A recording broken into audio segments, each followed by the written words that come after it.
Welcome to public TV news బులెటిన్ల ముందుగా headlines. ఎట్టకేలకు అల్లు అర్జున్ పై కేసు నమోదు చేసిన చిక్కడపల్లి పోలీసులు.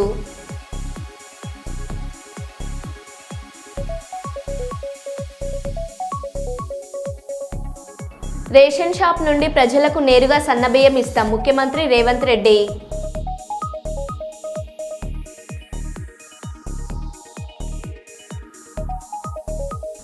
సకల జనుల సంబరాల్లో పాల్గొన్న ఎమ్మెల్యే ప్రేమ్ సాగర్ రావు.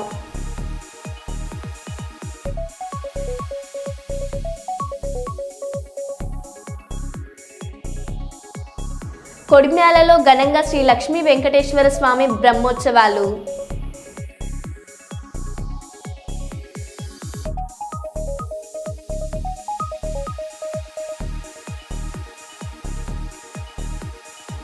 ఎన్నికల ప్రక్రియను ప్రక్షాళన చేయాలని, ఎన్నికలను బ్యాలెట్ పద్ధతి ద్వారా నిర్వహించాలన్న మాజీ మంత్రి సాకే Sailajanath.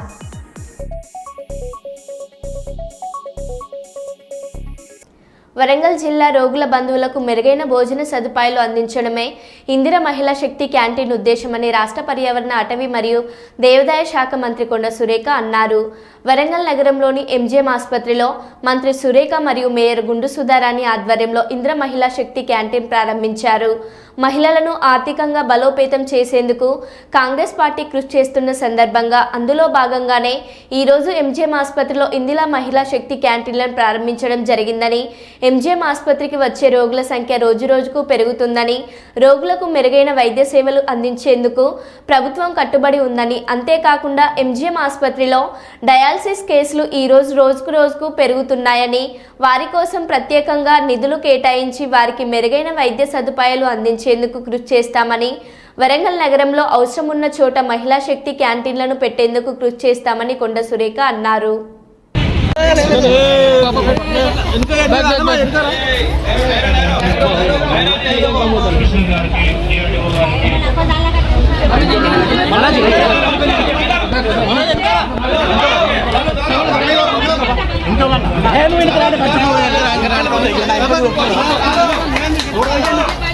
Madam madam side madam side madam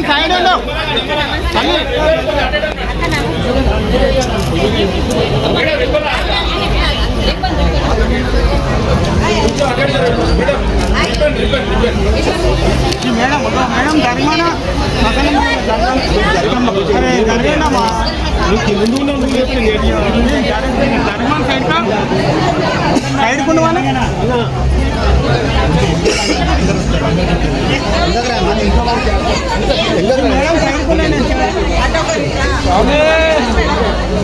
madam ఇట్లే ఉండరు కొంచెం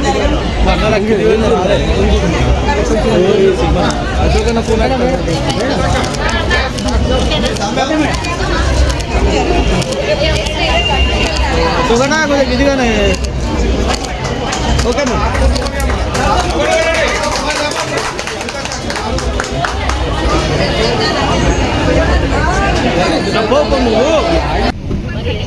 రేవంత్ రెడ్డి గారు అధికారంలోకి వచ్చి సంవత్సర కాలం పూర్తయిన సందర్భంలో వివిధ అభివృద్ధి సంక్షేమ కార్యక్రమాల్లో మంత్రులందరము, స్థానిక ప్రజాప్రతినిధులందరూ కూడా పాల్గొనడం జరుగుతూ ఉంది. మరి ఒక్కొక్క రోజు ఒక్కొక్క డిపార్ట్మెంట్కి సంబంధించినటువంటి అభివృద్ధి కార్యక్రమాలను చేయాలని చెప్పి అధికారిక ఆదేశాల మేరకు మరి మేము అన్నీ కూడా నిర్వహించడం జరుగుతూ ఉంది. నిన్న ఫారెస్ట్ ఎండోమెంట్ డిపార్ట్మెంట్కి సంబంధించిన కార్యక్రమాలు మేము హైదరాబాద్లో చేపట్టాము. అర్బన్ డిపార్ట్మెంట్కి సంబంధించిన కార్యక్రమాలు వచ్చినప్పుడు ఇక్కడ స్థానికంగా ఉన్న ఎమ్మెల్యేలు మరి మేయర్ గారు వాళ్ళు ఇక్కడ కొన్ని ఓపెనింగ్స్ కూడా చేయడం జరిగింది. ఈరోజు ముఖ్యంగా మహిళలను ఎంపవర్ చేయాలనే ఒక లక్ష్యంతో ఈరోజు కాంగ్రెస్ పార్టీ ముందుకు కదులుతూ ఉంది. మొన్న ముఖ్యమంత్రి గారు వచ్చినప్పుడు మీరు చూశారు, పెద్ద ఎత్తున మహిళల శక్తిని నిరూపించే విధంగా మరి 1,00,000 మంది మహిళలతోటి ఒక మీటింగ్ ఏర్పాటు చేయాలని మన ఆర్ట్స్ అండ్ సైన్స్ కాలేజ్ గ్రౌండ్లో పెద్ద ఎత్తున మీటింగ్ని సక్సెస్ చేయడమే కాకుండా ప్రతి 1,00,00,000 మంది మహిళలను కోటీశ్వరులను చేయాలని ఒక లక్ష్యంతో ఈ ప్రభుత్వం ముందుకు పోతూ ఉంది. వడ్డీ లేని రుణాలు ఇచ్చి వాళ్ళకు ఉపాధి కల్పించి వాళ్ళకు ఇన్కమ్ జనరేటింగ్ సిస్టమ్ను ప్రొవైడ్ చేయాలనేటువంటి ఒక లక్ష్యంతో రేవంత్ రెడ్డి గారు కానీ మరి ఐసిడిఎస్ డిపార్ట్మెంట్ కానీ మా ప్రభుత్వం కానీ ముందుకెళ్తూ ఉంది. అందులో భాగంగా మొట్టమొదట ఇంట్రడ్యూస్ చేసింది ఇందిరా మహిళా శక్తి క్యాంటీన్లు అనేటివి పెట్టాలి అని. ఎందుకంటే హాస్పిటల్స్లలో పబ్లిక్ ఎక్కువగా ఉండేటువంటి ప్రాంతాలలో మరి మామూలుగా క్యాంటీన్స్ నడుస్తూ ఉంటాయి, వాటిలలో నాణ్యత లోపం ఉంటుంది, వాళ్ళు వాడిన నూనె వాడుతూ ఉంటారు, మరి మెటీరియల్ కూడా మంచి మెటీరియల్ వాడకుండా ధర తక్కువ మెటీరియల్స్ వాడుతూ ఉంటారు. దానివల్ల పాపం అక్కడ అవసరానికి వచ్చినటువంటి అటెండెన్స్ కానీ అక్కడ అవసరానికి వచ్చినటువంటి ఆఫీస్కి వచ్చేప్పుడు, ఇప్పుడు ఉదాహరణకి కలెక్టర్ ఆఫీస్కు అక్కడికి వచ్చిన పనికి వచ్చిన వాళ్ళు ఆ పని కాకపోతే ఆకలి అయితే ఏదో క్యాంటీన్లో తినాలని ఉన్నదేదో తినేస్తారు. దాంతో వాళ్ళకు మరి ఫుడ్ పాయిజన్ అవ్వడం కానీ ఆరోగ్యకరమైనటువంటి ఇబ్బందులు అవ్వడం కానీ ఇట్లాంటివి జరుగుతాయి. వాళ్ళ జరగకుండా విద్య వహిస్తున్న ఈ ఎంజిఎం ఆ రోజు శ్రీనివాస్ రెడ్డి గారు వచ్చినప్పుడు ఖమ్మం నుంచి కూడా పేషెంట్లు ఉన్నారు. ఆయన షాక్ అయ్యాడు, అదేంటి ఖమ్మం వాళ్ళు కూడా ఇక్కడికి వస్తారని. అంటే అంత ప్రాచుర్యం కలిగినటువంటి ఎంజిఎంను మేము దీన్ని నిర్లక్ష్యం చేయదలుచుకోలేదు. అందుకే కలెక్టర్ గారు ప్రత్యేక శ్రద్ధ చూపించి 1కి 10 సార్లు వాళ్ళు విజిట్ చేసి దీన్ని ఈ ఆకారానికి తీసుకురావడం జరిగింది. ఇంకా రాబోయే రోజుల్లో కూడా ఇంకా దీన్ని డెవలప్మెంటల్ వ్యూలో ముందుకు తీసుకెళ్తాము. ఆరోగ్యం అనేది చాలా ముఖ్యము, నిరుపేదలకు ఆరోగ్యాన్ని అందించడమే ప్రభుత్వ లక్ష్యము. దాంట్లో భాగంగానే ఈ కార్యక్రమాలన్నీ కూడా మేము చేపట్టడం జరిగింది. పాణ్యం నియోజకవర్గం మన టీడీపీ యాప్లో సోషల్ మీడియాలో బెస్ట్ పరామర్గర్స్గా తెలుగుదేశం పార్టీ కోసం సోషల్ మీడియాలో బెస్ట్ యాక్టివ్గా పనిచేసిన వారికి తెలుగుదేశం పార్టీ తరపున సర్టిఫికెట్లు అందజేస్తున్న పాణ్యం ఎమ్మెల్యే శ్రీమతి గౌరు చరితారెడ్డి.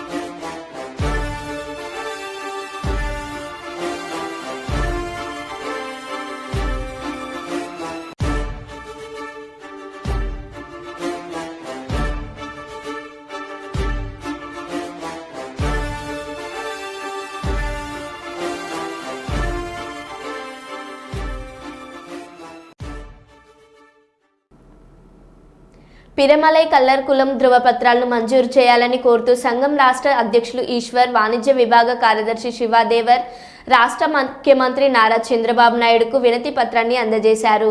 గురువారం నాడు రాష్ట్ర ముఖ్యమంత్రిని మర్యాదపూర్వకంగా కలిసిన ఆయన పిరమలై కల్లర్ కులస్తులు ఎదుర్కొంటున్న సమస్యలను ఆయనకు వివరించారు.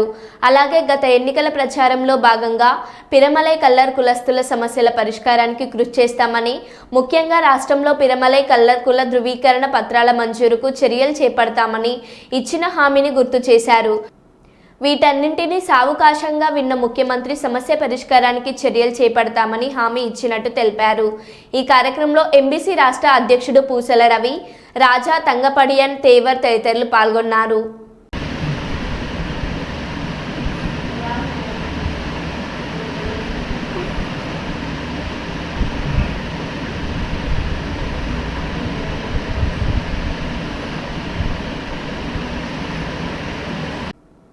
జగిత్యాల జిల్లా కొడిమ్యాల మండల కేంద్రంలోని గుట్టపై స్వయంభుగా వెలిసిన శ్రీ లక్ష్మీ వెంకటేశ్వర స్వామి దేవాలయంలో స్వామివారి పునఃప్రతిష్ఠ అనంతరం 3 రోజుల పాటు ప్రథమ వార్షిక బ్రహ్మోత్సవాలు ఘనంగా ప్రారంభించబడి అత్యధిక జన సమూహమైన భక్తుల మధ్య అఖిలాండ కోటి బ్రహ్మాండ నాయకుడు ఏడుకొండల వెంకన్న పూజలు అందుకుంటున్నాడు.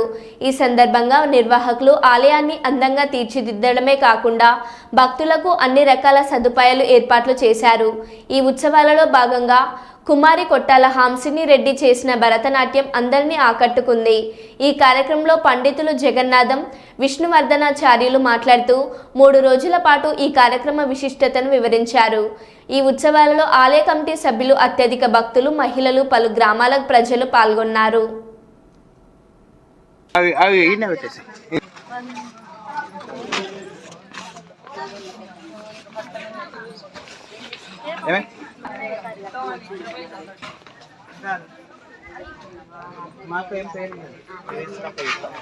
वासुदेवाय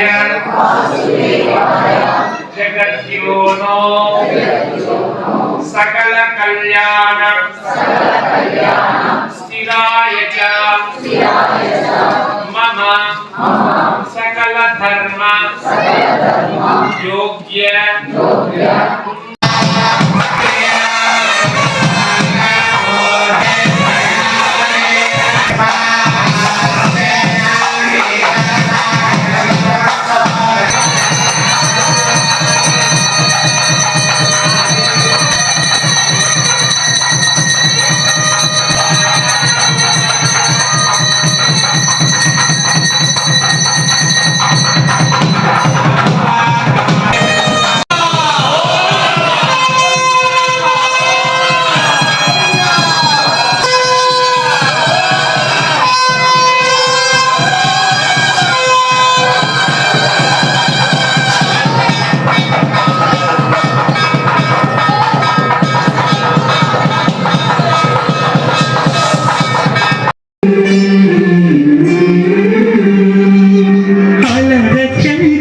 చంచలమైన ఆత్మనందుండ నీ అలవాటు చేసి నీ ఉయ్యాల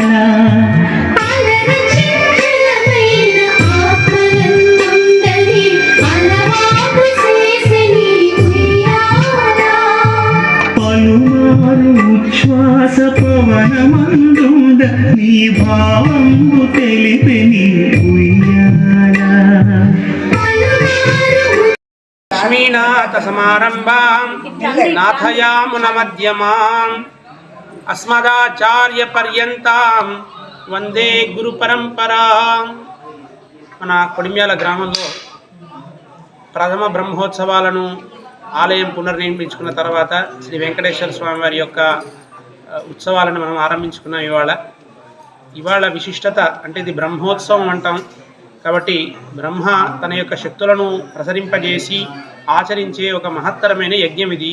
ఈ 3 రోజుల పాటు ఇక్కడ బ్రహ్మోత్సవాన్ని మనం సంకల్పించుకున్నాము భగవదాజ్ఞగా. ముందుగా ఇవాళ మొదటి రోజున విశ్వక్సేనారాధన, వాసుదేవ పుణ్యాహవాచనము, అంకురారోపణము, ముత్సంగ్రహణము, అగ్ని ప్రతిష్ఠ అనేటువంటి కార్యాలను ఉదయం పూట, సాయంత్రం పూట మనం స్నపన తిరుమంజనాన్ని చేసుకున్నాం. రేపు చక్కగా మనము స్వామివారి యొక్క దివ్య తిరుకల్యాణ మహోత్సవాన్ని ఆచరణ చేసుకుంటున్నాం. అట్లాగే రథోత్సవాన్ని చేస్తున్నాం. రథస్థ కేశవాహ అని శాస్త్రము. కాబట్టి రథం మీద ఉన్నటువంటి కేశవుణ్ణి దర్శించడం అంటే సర్వ పాపాలను ఇట్టే పటాపంచలు చేసుకోవడం. ఈ అమూల్యమైన అవకాశాన్ని వెంకటేశ్వర స్వామి మనకు మరి అందించాడు. ఈ యోగ్యతను మనం పొందుతూ ఆ కళ్యాణ గుణాలను మనం పొందుతూ స్వామివారి యొక్క అనుగ్రహానికి పాత్రమవుదాం. జై శ్రీమన్నారాయణ. విభిన్న ప్రతిభావంతులకు త్రిచక్ర వాహనాలు ఇవ్వడం అభినందనీయమని సోమిశెట్టి వెంకటేశ్వర్లు తెలుగుదేశం పార్టీ రాష్ట్ర ప్రధాన కార్యదర్శి మరియు కుడా చైర్మన్ మరియు తెలుగుదేశం పార్టీ రాష్ట్ర విభిన్న ప్రతిభావంతుల ప్రధాన కార్యదర్శి ఎల్లప్ప తదితరులు పాల్గొన్నారు.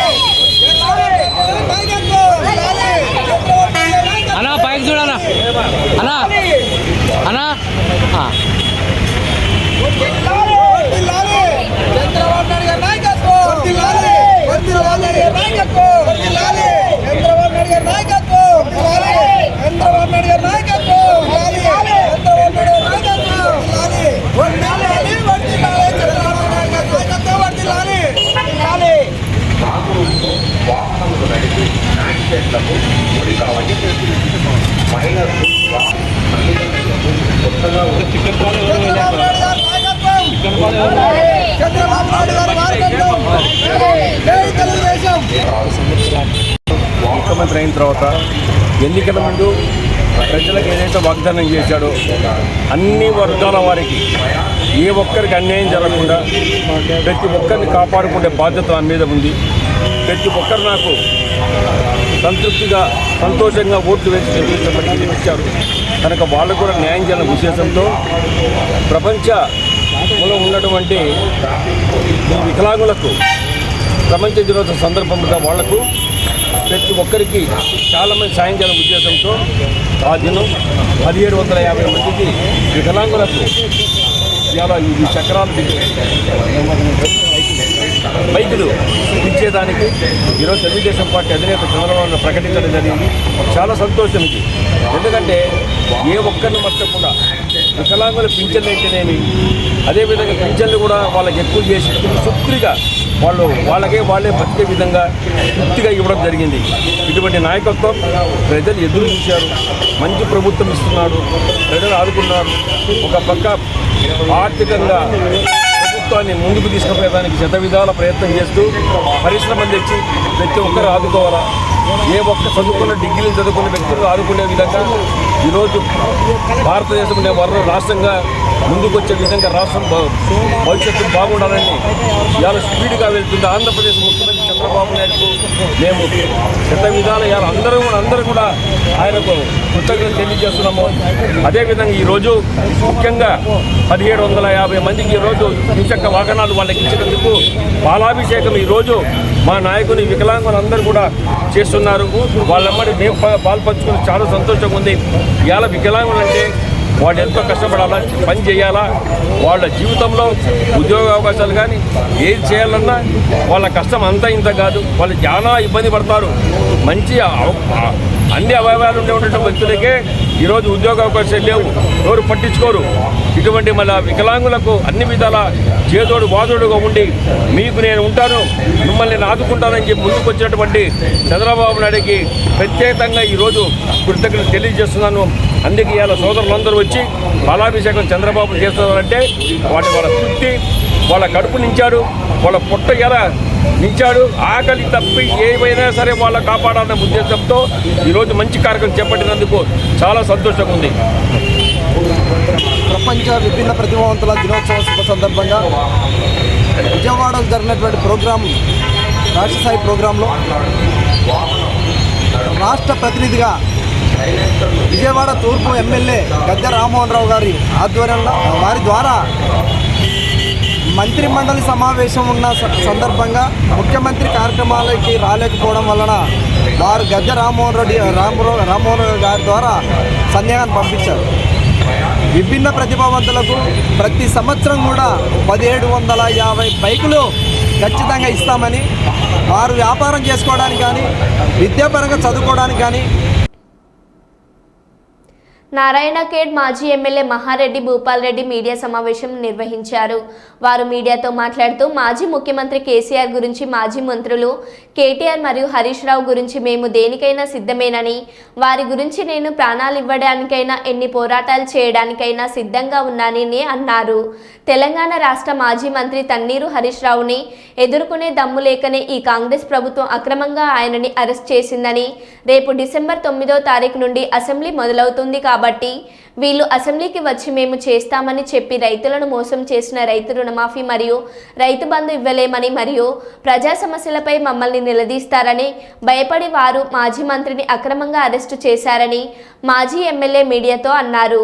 ఈ కార్యక్రమంలో నారాయణఖేడ్ మండల తాజా మాజీ జెడ్పీటీసీ లక్ష్మీబాయి రవీందర్ నాయక్, మండల పార్టీ అధ్యక్షులు పరమేష్, విఠలరావు పటేల్, మాజీ municipal councillor Abhishek Shetkar, chairman Najeeb, vice chairman Parashuram, పట్టణ పార్టీ అధ్యక్షులు నగేష్ సేట్, మాజీ ఎంపీటీసీ ముజ్మల్, మాజీ సర్పంచులు వెంకన్న, రాజు, నాయకులు చింటూ, నరేష్ తదితరులు ఉన్నారు.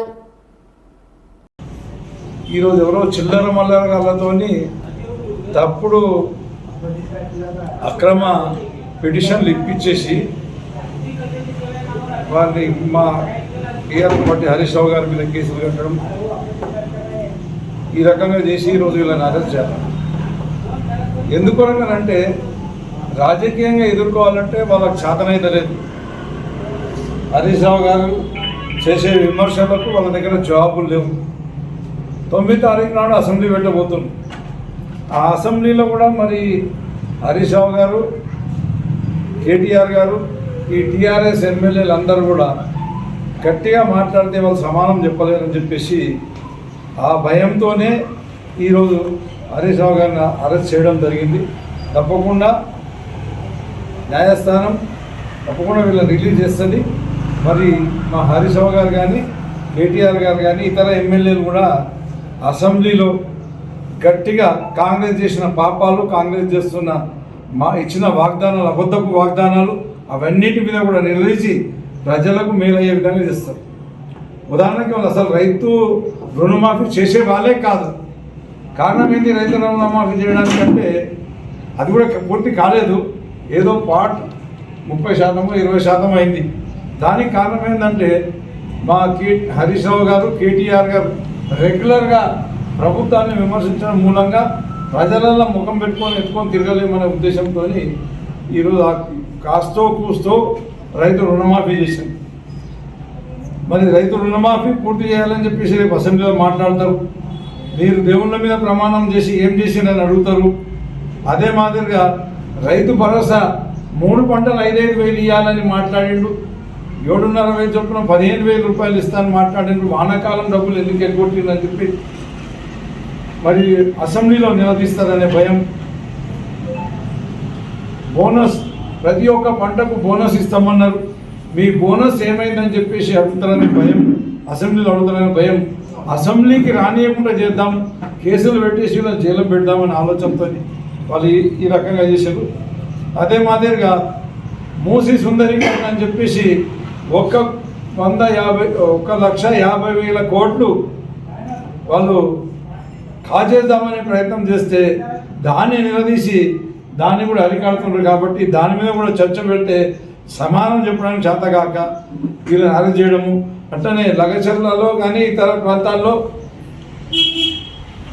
ఫామా సిటీలు పెడతామని చెప్పేసి భూసేకరణ చేస్తే ప్రజలు తిరగబడి తంతున్నారు. కాబట్టి ఈ టీఆర్ఎస్ పార్టీ అంటే వీళ్ళు చేస్తున్న ఆరోపణల మూలంగా ప్రజలు అర్థం చేసుకుని చైతన్యవంతులై ఈరోజు వాళ్ళని తిరగబడుతుందని చెప్పి భయపడి ఈ రకమైన అరెస్టులు చేస్తే వాళ్ళు మరి హరీష్ రావు గారు, కేటీఆర్ గారు వీళ్ళందరూ కూడా సైలెంట్ అవుతారని అనుకుంటున్నాను. సైలెంట్ అయ్యే ప్రసక్తే లేదు. తప్పకుండా ఈ పోరాటం కొనసాగుతుంది. ఈ అరెస్టులు మాకు కొత్త కాదు, ఈ కేసులు మాకు కొత్త కాదు. టీఆర్ఎస్ వాళ్ళకు ఉద్యమాల్లో ఎన్నో కేసులు ఫేస్ చేసినాం, ఎన్నో అరెస్టులు ఫేస్ చేసినాం, జైల్లోకి పోయినాం, వచ్చినాం, అన్నీ చేసినాం. కాబట్టి దీనికి ఇటువంటి తాటాకు చప్పుళ్లకు బెదిరే ప్రసక్తే లేదు. తప్పకుండా మా పోరాటం కొనసాగుతూనే ఉంటుంది. ఎప్పుడైనా సరే తెలంగాణ ప్రజల మేలు కొరకే టీఆర్ఎస్ పార్టీ కొట్లాడుకుంటూ వచ్చింది. ఇప్పుడు కూడా మరి మా హరీష్ రావు సార్ కానీ మన టీఆర్ఎస్ పార్టీ వాళ్ళందరూ కూడా మరి దీని కొరకే కొట్లాడతారని చెప్పేసి అసెంబ్లీలో మన తులం బంగారం ఏమైందా అని అడుగుతారని అదొక భయం వాళ్ళకు. అదే మాదిరిగా 4,000 పెన్షన్ ఇస్తామన్నారు, ఏమైందని అడుగుతారని ఒక భయం. 2,500 ప్రతి ఒక్క మహిళకు ఇస్తామని చెప్పారు, అది ఏమైందని అడుగుతారని భయము. జాబ్స్ అన్నీ కూడా కొత్తగా జాబ్స్ ఇస్తాం, ఇన్ని లక్షల జాబ్స్ ఇస్తామని చెప్పారు. ఏమి ఇచ్చినా మీరు జాబ్స్ మేము అప్పుడు రాజకీయ పార్టీల నాయకులు సమగ్ర ఇంటింటి కుటుంబ సర్వేలో పాల్గొనండి. పొన్నం ప్రభాకర్ రవాణా మరియు బీసీ సంక్షేమ శాఖ మంత్రి. తెలంగాణ రాష్ట్ర ప్రభుత్వ పక్షాన ప్రతిష్టాత్మకంగా సమగ్ర ఇంటింటి కుటుంబ సర్వే జరిగింది. రాజకీయ పార్టీల నాయకులు, ప్రజాప్రతినిధులు, అధికారులు, ఉన్నత స్థాయి అధికారులు ఇప్పటికీ ఎవరైనా తమ సమాచారాన్ని ఇవ్వకపోయి ఉంటే మీ ప్రాంత సమాచార సేకరణ అధికారి ఎన్యూమరేటర్ని పిలిచి సమాచారం ఇవ్వాల్సిందిగా విజ్ఞప్తి చేస్తున్నా. రాజకీయాలు లేవు. గతంలో టీఆర్ఎస్ పార్టీ సమాచారం సేకరించినప్పుడు కూడా ప్రతిపక్ష నాయకులుగా మేమంతా సమాచారాన్ని ఇచ్చాము. ఇప్పటికీ మాజీ ముఖ్యమంత్రి కేసీఆర్ గారు, కేంద్ర మంత్రి కిషన్ రెడ్డి, ఎమ్మెల్యేలు, పలువురు నాయకులు ఇంతవరకు సమగ్ర కుల సర్వేలో పాల్గొనలేదు. రాజకీయ పార్టీల నాయకులందరూ కుల సర్వేకు సహకరించాలి. సమాచార లోపంతో, అవగాహన లోపంతో అధికారులు రాకపోయి ఉంటే బాధ్యత గల వాళ్ళుగా మరియు ప్రభుత్వం తరపున విజ్ఞప్తి చేస్తున్నాం. అందరూ సమాచారాన్ని ఇవ్వండి. ఈ సర్వేలో పాల్గొనండి. తెలంగాణ రాష్ట్ర ప్రభుత్వం పక్షాన ప్రతిష్టాత్మకంగా రాష్ట్ర వ్యాప్తంగా కుల సర్వే జరిగింది. ఇప్పటికీ ఇందులో ఎవరైనా తమ సమాచారం ఇవ్వని రాజకీయ పార్టీల నాయకులు, ప్రజాప్రతినిధులు, అధికారులు, ఉన్నత స్థాయి అధికారులు ఎవరైనా తమ సమాచారం ఇవ్వకపోయి ఉంటే దయచేసి మీ ప్రాంత సమాచార సేకరణ అధికారి ఎమ్యూనరేటర్కు పిలిచి మీ యొక్క సమాచారాన్ని ఇవ్వాల్సిందిగా కోరుతా ఉన్నాం. రాజకీయాలు లేవు ఇందులో. గతంలో టీఆర్ఎస్ ప్రభుత్వం చేసినప్పుడు కూడా మేము అందరం ప్రతిపక్ష నాయకులుగా అందరం ఇచ్చినాం. ఈరోజు ఇప్పటికీ గౌరవ మాజీ ముఖ్యమంత్రి కేసీఆర్ గారు, కేంద్ర మంత్రులు కిషన్ రెడ్డి గారు, అదేవిధంగా బండి సంజయ్ గారితో పాటుగా రాష్ట్రానికి సంబంధించినటువంటి ఇతర రాజకీయ పార్టీల నాయకులందరూ కూడా ఈ యొక్క కుల సర్వేకు సహకరించాలి. లేదా సమాచారాన్ని ఇవ్వకుండా బీసీల వ్యతిరేకులుగా, ఈ యొక్క నిర్వహణకు వ్యతిరేకంగా మీరు భావం ఉంటే బహిరంగంగా చెప్పండి. కానీ ప్రభుత్వం తీసుకున్నటువంటి సర్వే సమాచారంలో మీరు లేకుండా ఉంటే మంచిది కాదు. కాబట్టి ఈ సమాచార సేకరణకు సహకరించి మీ వివరాలను ఇవ్వాల్సిందిగా నేను ఈ సందర్భంగా కోరుతా ఉన్నాను. ఎవరైనా రాకపోతే వాళ్ళు ఏదో పోస్టులు పెట్టి వాళ్ళు విమర్శ చేయడం కాదు. కొంత ఎక్కడైనా అవగాహన లోపంతో, సమాచార లోపంతో ఆ అధికారి మీ దగ్గర రాకపోయింటే బాధ్యత గల వాళ్ళుగా మీకు విజ్ఞప్తి చేస్తాను. ప్రభుత్వం పక్షాన వాళ్ళని ఆహ్వానించి వారి యొక్క సమాచార సేకరణ ఇవ్వాల్సిందిగా కోరుతాను. వేమ్లవాడలో మహిళా హోంగార్డ్ అనుష రూటే సపరేట్ అన్నట్లుగా ఉంది. వేమ్లవాడకు వచ్చే భక్తులకు రక్షణగా నిలవాల్సిన హోంగార్డ్ బ్లాక్మెయిల్తో మోసాలకు తెరలేపింది. తన భర్త ఆరోగ్యంగా సరిగా లేదని డబ్బున్న వాళ్లను వలలో వేసి అందినంత దోచుకునే పనిలో నిమగ్నమయ్యింది. చివరకు వేమ్లవాడ టెంపుల్ రిటైర్డ్ ఉద్యోగి ద్వారకా శేఖర్ మాయలేడి హోంగార్డ్ వలలో పడ్డాడు. తన భర్త ఆరోగ్యం బాగలేదని శేఖర్ వద్ద 3,50,000 రూపాయలు అప్పుగా తీసుకుంది మహిళా హోంగార్డ్. 6 నెలల్లో తిరిగి ఇస్తానని చెప్పిన ఆ మాయాలేడిని అప్పు డబ్బులు అడిగితే బ్లాక్మెయిల్కు పాల్పడింది.